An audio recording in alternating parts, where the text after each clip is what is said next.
বলে না, ঈশ্বরের ইচ্ছে ছাড়া কোনো কিছু হয় না। তাই হয়তো মায়ের ডাকে আজকে মায়ের কাছে দর্শন করতে এসেছি।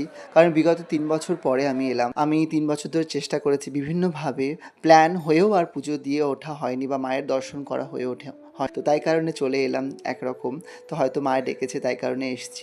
আর মায়ের জন্য সামান্য কিছু পুজো সামগ্রী আর এই পদ্ম ফুলটা নিয়েছি, যেটা আমার খুব পছন্দের একটা ফুল। আর এখানে দেখো মনসাতলা, শীতলাতলা। আর মায়ের গর্ভগৃহে তো কোনো ভিডিও বা ছোট ফটোগ্রাফি অ্যালাউ না, তবুও আমি সামান্য একটু ভিডিও করেছি।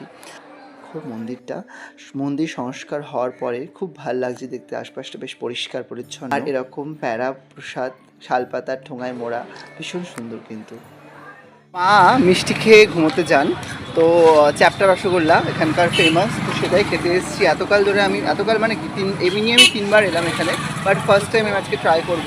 তো হারান মাছির দোকানে চ্যাপ্টা রসগোল্লা, যেটা খেয়ে মা ঘুমোতে যান। চলো। মন্দির থেকে বেরিয়ে জিজ্ঞেস করতে করতে একরকম খুঁজতে খুঁজতে এলাম হারান মাছের দোকানে। ভীষণ ঐতিহ্যবাহী একটা বিখ্যাত দোকান, যার উপরে কোনো সাইনবোর্ড, কোনো নাম কিছুই নেই, যার কারণে খুঁজে পাওয়াটা খুব টাফ। তো তারপরে খুঁজে পেলাম। দেখো, ভীষণ পুরনো ধাঁচের দোকান, আর মনেই হচ্ছে যেন একদম পুরনো দিনের কলকাতায় ফিরে গেছি।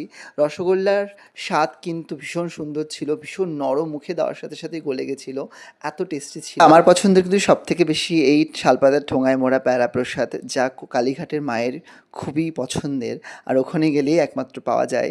আমি শুনেছি কালীঘাটে নাকি মায়ের একদম রান্না ভোগ, যেটা মায়ের দুপুরবেলা হয় প্রসাদ, সেটাও পাওয়া যায়।